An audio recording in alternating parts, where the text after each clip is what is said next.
Қайырлы күн Елжан, бүгінгі сенің жобаң тақырыбы қандай? Қайырлы күн. Менің бүгінгі жобамның тақырыбы қоғамдық тамақтандыру орындарындағы тағам қалдықтарын азайтуға арналған мобильді қосымша. Бұл жобаның мақсаты мен күтілетін нәтижесі қандай? Жалпы қазіргі таңда асханалар мен мейрамханаларда тағам шығыны дұрыс есептелмейді. Және сол арқылы кәсіпорындар үлкен шығынға кетеді, және де еліміздің экологиясы түседі. Болашақта бұл жоба арқылы біз оны шешеміз. Және де болашақта нәтижесіне келетін болсақ, тағам қалдықтар 30-40% азаяды, жұмыс деңгейі артады және еліміздің экологиясы көтеріледі. Бұл мобильді қосымша туралы толықтай айта кетесіз бе? Бұл қосымшаның аты Smart Food Control.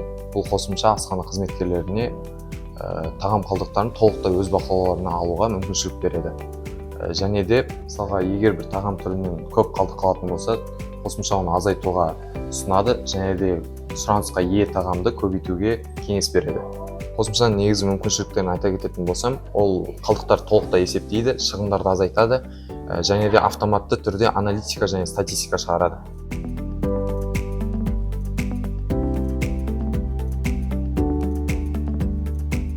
Көріп тұрғандарыңыздай, қоғамдық тамақтандыру кәсіпорындарында, яғни айта кететін болсам, мейрамхана, кафе, асхана сияқты жерлерде тағам қалдықтары өте үлкен деңгейде қалады.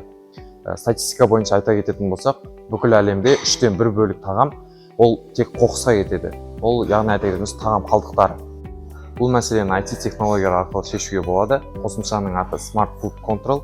Ол тағамдар тіркеуге алады және де аналитика мен статистика шығарып береді, ақылды ойлар ұсынады және де жеңілдікпен сатады.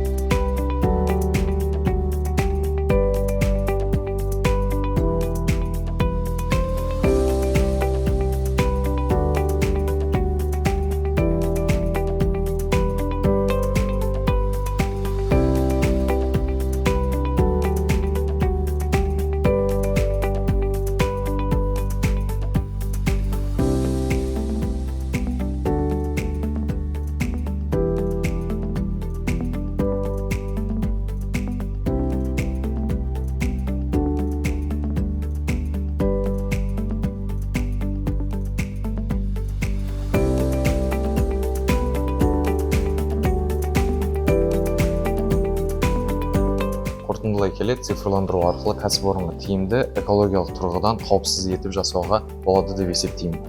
Жақсы, жауабыңызға рахмет.